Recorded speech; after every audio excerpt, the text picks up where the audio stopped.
بسم الله الرحمن الرحيم. ألف لام ميم ذلك الكتاب لا ريب فيه هدى للمتقين الذين يؤمنون بالغيب ويقيمون الصلاة ومما رزقناهم ينفقون والذين يؤمنون بما أنزل إليك وما أنزل من قبلك وبالآخرة هم يوقنون أولئك على هدى من ربهم وأولئك هم المفلحون. Au nom de Dieu, les miséricordieux, les très miséricordieux, nous avons fait descendre les livres sur toi comme un éclaircissement de toutes choses. Sourate 16, les abeilles, verset 89. Chers frères et sœurs, l'islam qui assure mieux que toute autre religion le bonheur de la vie humaine est parvenu aux musulmans par la voie du Coran et les contenus religieux de l'islam qui consiste en un certain nombre de connaissances idéologiques et de lois morales et pratiques à ses racines essentielles dans le Coran. Dieu très haut dit, oui, ce Coran conduit dans une voie plus droite. Le Coran est un livre dont il faut tirer parti. Les prophètes, que le salut de Dieu soit sur lui et sur ses descendants, le dit à maintes reprises. Or, c'est à quoi il faut prêter attention et que l'usage du Coran comporte des degrés que tout musulman doit détenir en lui. Le premier degré consiste à bien en connaître la lecture, à les déchiffrer correctement. Le Coran contient un verset qui est unique entre tous par son insistance sur ces points. Récitez du Coran ce qui vous sera facile.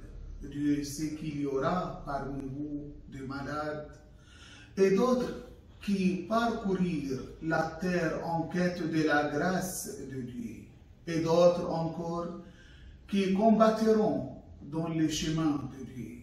Récitez-en donc ce qui vous sera facile. Récitez le Coran autant que vous le pourrez, dit-il donc. Dieu sait que vous êtes parfois malade, pourtant, même dans cet état, récitez le Coran autant que vous le pourrez. Dieu sait que les préoccupations de ce monde vous assaillent, que vous êtes fort occupés. Récitez néanmoins du Coran ce qui vous sera facile. Dieu sait que vous êtes parfois en première ligne du front. Là encore, récitez-en ce que vous pourrez. Par conséquent, le premier degré nécessaire et obligatoire pour tout musulman est de bien lire le Coran et de le lire beaucoup. Il est honteux pour un jeune musulman d'avoir le baccalauréat et de lire le Coran avec des fautes. C'est comme de lui tourner le dos. Le second degré d'utilisation du Coran est le commentaire. Cette investigation dans le Coran, c'est le Coran lui-même qui la requiert et qui la requiert même sérieusement. Les versets qui concernent la méditation à propos du Coran et justement sont pareils lui aussi. Ne méditeront-ils pas le Coran ou sont-ils de cœur à se rire? La communauté L'individu qui, bien que sachant lire, ne médite pas à propos du Coran, a apposé sur son cœur la serrure de la négligence, si ce n'est pas la serrure de la mécréance et de la dissension. Nous devons tous méditer à propos du Coran et cette méditation comporte des étapes. La première étape, connaître au minimum la traduction du Coran et comprendre ce que nous disons lorsque nous les lisons. La deuxième étape, être familiarisé, chacun à sa propre mesure, avec les commentaires coraniques. La troisième étape d'utilisation du Coran est de tirer profit de l'éthique coranique. Le Coran est livre d'éthique et plus de 2/3 de son contenu s'y réfère, directement ou indirectement. Le Coran dispose d'une méthode de moralisation spécifique, désignée sous le nom de morale pratique. Il exprime ce qu'il veut exprimer grâce à un récit, une anecdote. Ce n'est pas notre propos ici de parler de cette méthode et nous nous contenterons de dire que le Coran est livre d'éthique et rappel de Dieu. Il faut en tirer profit pour l'édification de soi, tirer profit de sa morale. C'est le meilleur des livres d'éthique. Le verset et très certainement nous avons rendu le Coran facile au rappel. On dit-il, un qui se rappelle est répété à plusieurs reprises dans la sourate La Lune. Comme si le Coran insistait. Veux-tu être rappelé à l'ordre? Veux-tu révéler de l'éthique divine? La quatrième et ultime étape d'utilisation du Coran est de tirer profit de la guidée et de la lumière des vérités coraniques. Les premières, secondes et troisième étapes sont données à ceux qui ont affaire avec le Coran. Mais la quatrième étape n'est pas donnée à tout un chacun. À qui est-il donc accordé? Voici le livre, il ne renferme aucun doute, guidé pour les pieux. Il s'agit là d'une guidée particulière dont il est dit dans un autre verset. Vous sont venus de Dieu une lumière et un livre clair. Par ceci, Dieu guide au chemin de salut. Ceux qui suivent son agrément, il les fait sortir des ténèbres vers la lumière. De par sa permission, et les guide vers un droit chemin. Par conséquent, quiconque veut atteindre cette quatrième étape d'utilisation du Coran doit se purifier, acquérir la piété, extirper les défauts de son cœur.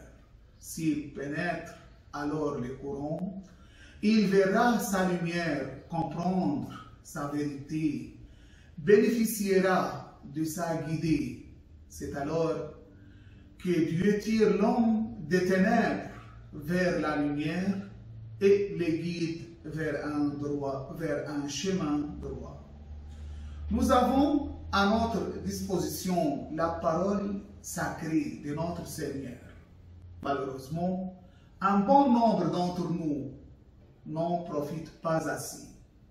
Nous devrions pourtant lire le Coran et l'apprendre tant que nous le pouvons. En ces mois bénis de Ramadan, nous allons expliquer la manière dont nous devons lire la parole de Dieu avant d'énumérer les mérites de cette lecture studiée de vie. Chers frères et sœurs, le Coran étant la parole de notre Seigneur, nous devons adopter un comportement décent envers lui. Ainsi, il convient de le lire dans un état de purification. De même, nous devons nous tenir de manière correcte en le lisant, de ne pas adopter une posture irrespectueuse. De plus, nous ne devons pas nous empresser de finir notre lecture, mais au contraire, nous devons prendre notre temps afin de saisir l'essence de la parole divine. Par ailleurs, lorsque nous lisons le Coran, nous devons embellir notre voix. Cela nous a été conseillé par les messagers de Dieu, paix sur lui et sa famille. Chers croyants, nous devons magnifier le Coran avant même de l'ouvrir, avoir conscience que ce n'est pas un livre comme les autres. Il faut premièrement penser que ce sont les paroles de Dieu. Dieu vous parle. Dieu vous parle. Plus on s'approche de Dieu. Plus on s'approche de Dieu, plus on se détache de tout autre que Dieu. Si on reste attaché à autre chose, on ne reçoit pas la même chose. Deuxièmement, il faut enlever les obstacles, les voiles. La propreté et la pureté sont nécessaires. L'impureté est le premier voile apparent important de faire les ablutions avant la lecture. Un autre obstacle à la lecture du Coran est le fait de croire qu'on peut se dispenser du Coran, comme si le Coran n'avait aucun effet sur notre vie. Parfois, le Coran est mis dans une belle vitrine dans la maison, mais il est rempli de poussière. On ne l'ouvre et le récite que quand la personne meurt. On doit faire tous les efforts pour lire le Coran, car Dieu l'a envoyé pour nous, pour qu'on le lise. Troisième obstacle, avoir des idées fausses sur le Coran, c'est dire ça n'a pas de sens, c'est difficile, c'est contradictoire. Nous n'avons pas accès au Coran car nous ne comprenons pas l'arabe. Un autre obstacle majeur est formé par nos péchés. En faisant des péchés, chers frères et sœurs, nous perdons notre capital, nous permettons d'arriver à la perfection absolue. Nous perdons une raison que nous ne regagnerons jamais. L'imam Ali, paix sur lui, nous dit que quand nous commettons un péché, il y a un point noir qui se forme dans notre cœur. En faisant quelque chose d'illicite, nous mettons un voile, nous nous privons de quelque chose, nous nous éloignons. Il est très important pour pouvoir lire le Coran dans de bonnes conditions de ne pas faire ce qui est interdit et de faire ce qui est obligatoire. Pendant les mois de Ramadan, par exemple, nous nous entraînons à combattre Satan. Les préoccupations matérielles nous empêchent aussi de bien lire le Coran si nous nous accrochons trop à ce qui est matériel. Chers frères et sœurs, nous savons que Dieu nous parle. Mais pourquoi le fait-il? un des objectifs d'Allah est de nous sortir des ténèbres pour nous amener vers la lumière. Plus nous nous approchons de Dieu, et plus le monde devient transparent à nos yeux. Chers croyants, l'exposé ci-dessus est la première partie de notre discussion sur les Saint-Coran, notamment notre prise de connaissance avec le Saint-Coran, comment s'en servir, suivre sa lecture et son application. S'il plaît au bon Dieu, la semaine prochaine, nous soulèverons et développerons dans une seconde partie d'importantes questions et informations à propos du Saint-Coran. Le but recherché étant de nous familiariser davantage avec le Saint-Coran, en tirer les nombreux avantages et bénéfices de sa lecture et de son application, surtout en ces mois bénis de Ramadan, mois où le Saint-Coran a été révélé. L'imam al-Baqir, paix sur lui, a dit « Chaque chose a un printemps, et le printemps du Coran est le mois du Ramadan. Puisse Dieu nous rapprocher de sa satisfaction et nous éloigner de sa colère et de sa vengeance. Qu'il nous pourvoie de la sagesse et de la conscience. Qu'il nous éloigne de l'ignorance et la prétention. Qu'il nous amène à réciter ces versets du Saint-Coran par sa miséricorde, lui le plus miséricordieux des miséricordieux. Louange à Dieu, Seigneur de l'univers.